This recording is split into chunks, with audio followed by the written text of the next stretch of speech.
que ponto chegamos? Sejam muito bem-vindos ao Boletim Coppola sobre os apoios recebidos pelos candidatos à presidência da República agora no segundo turno. De um lado, na torcida vermelha, Ciro Gomes e Simone Tebet, com aquele entusiasmo de criança diante de um prato de legumes, endossaram a volta dos saqueadores à cena do crime. Do outro lado, na arquibancada verde-amarela, governadores de grandes colégios eleitorais, além de senadores e deputados recém-eleitos, fizeram uma defesa firme e convicta do voto pela reeleição do atual presidente.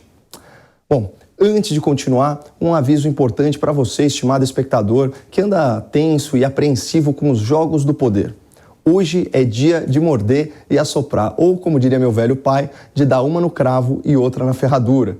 Então, se você quiser apaziguar o seu espírito com boas novas e perspectivas alvissareiras, troque de canal, sintonize uma frequência diferente ou clique em outro conteúdo. Aqui o nosso compromisso é com a busca pela verdade, não com o seu bem-estar emocional ou com a sua saúde mental. Portanto, só continue assistindo se você se sentir confortável em sair da sua zona de conforto. Fechado? Feito o alerta, vamos variar um pouco e começar pelo final, pela conclusão da nossa análise. O impacto eleitoral desse apoio dos governadores à candidatura de Jair Bolsonaro é muito menor do que o necessário para virar essa eleição. Não sou eu que estou dizendo isso, são os números do primeiro turno. Vamos começar pela base eleitoral do Bolsonaro lá no Rio. Por lá, ele venceu com 51% dos votos, abrindo mais de 10 pontos em relação a Lula. O governador Cláudio Castro, eleito em primeiro turno, já manifestou seu apoio ao presidente, propondo fazer do Rio de Janeiro a capital da vitória. É um endosso de peso. Mas quando nós comparamos aí a votação de Castro e Bolsonaro, a diferença é de apenas 100 mil votos. Com toda a máquina do governo estadual e a sua própria eleição em jogo, o máximo que o governador fluminense conseguiu foi 100 mil votos a mais que Bolsonaro. Mas vamos guardar esse número e viajar para o sul do Brasil, no Paraná. Por lá, o governador reeleito vem tecendo elogios à gestão Bolsonaro. Segundo Ratinho Júnior, o atual governo federal é o que mais investiu na infraestrutura do estado desde a redemocratização. São bilhões de reais em pontes, rodovias, pequenas usinas geradoras de energia. E claro que o governador quer que essa parceria se perpetue. Pois bem, Ratinho Júnior se reelegeu em primeiro turno com 69% dos votos válidos. É o equivalente a 4 milhões e 200 mil votos, 600 mil votos a mais que Bolsonaro, que também se saiu muito bem com 55% da preferência do eleitorado paranaense. Registrado esse dado, vamos subir um pouco no mapa para as Minas Gerais.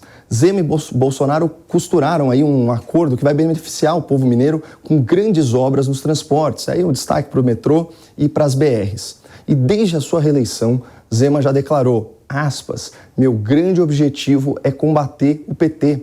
Um partido que, segundo ele, saqueou os cofres públicos, endividou os servidores e destruiu a economia de Minas Gerais e do Brasil. Na comparação entre as votações, Zema teve 850 mil votos a mais do que Bolsonaro, que, por sua vez, perdeu para Lula em Minas por uma diferença aí de 560 mil votos. Então, vamos recapitular. Somando as diferenças de votação entre o presidente e os governadores reeleitos do Rio de Janeiro, do Paraná e de Minas Gerais, nós temos aí cerca de 1 milhão e 500 mil votos a favor dos governadores. Vamos guardar esse dado e aterrissar em São Paulo, maior colégio eleitoral do país. Aqui em SP, vão para o segundo turno Tarcísio de Freitas, ex-ministro de Bolsonaro, que teve 42% dos votos, e Fernando Haddad, ex-ministro de Lula, que teve 35% da preferência do eleitorado. Em terceiro lugar, com 18% dos votos, ficou Rodrigo Garcia, o atual governador, que já declarou apoio incondicional à reeleição de Jair Bolsonaro.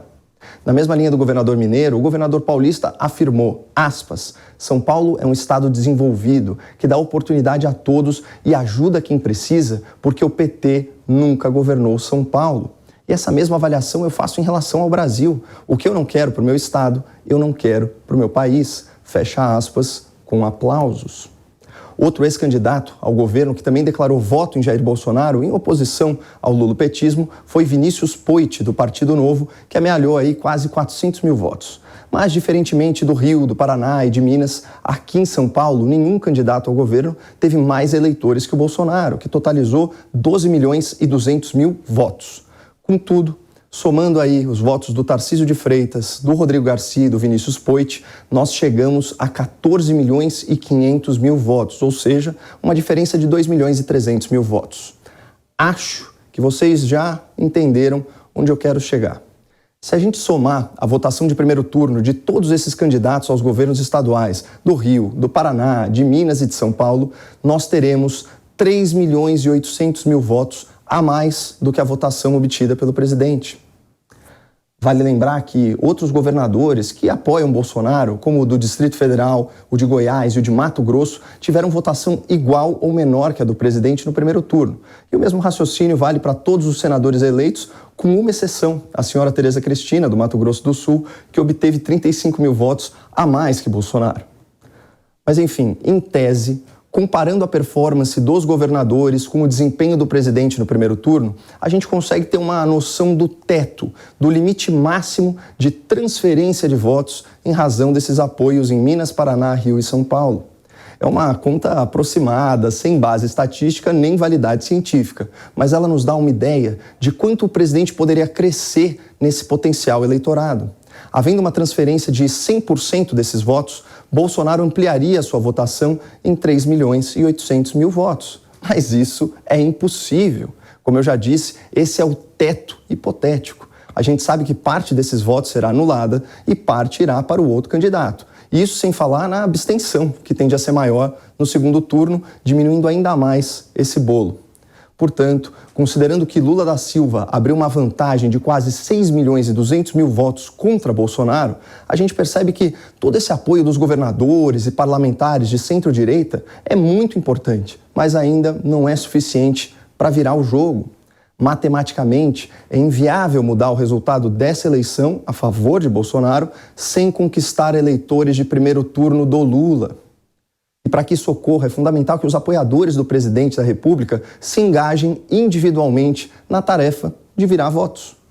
Claro que essa luta corpo a corpo é muito mais fácil nos estados cujos governadores já estão apoiando o presidente. Estados como Paraná, São Paulo, Rio de Janeiro, Minas Gerais, Mato Grosso, Goiás, o Distrito Federal. Isso porque, nesses casos, existe um argumento fortíssimo para converter eleitores que estão do outro lado.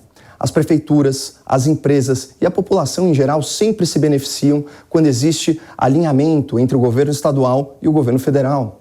Essas alianças, essas parcerias entre os governadores e o presidente Bolsonaro vão se traduzir em mais investimentos, mais empregos e mais oportunidades para as pessoas. Os governadores do Paraná e de Minas já deixaram essa realidade escancarada nas suas falas de apoio a Bolsonaro, citando inclusive o compromisso do governo federal com grandes obras de infraestrutura nos estados.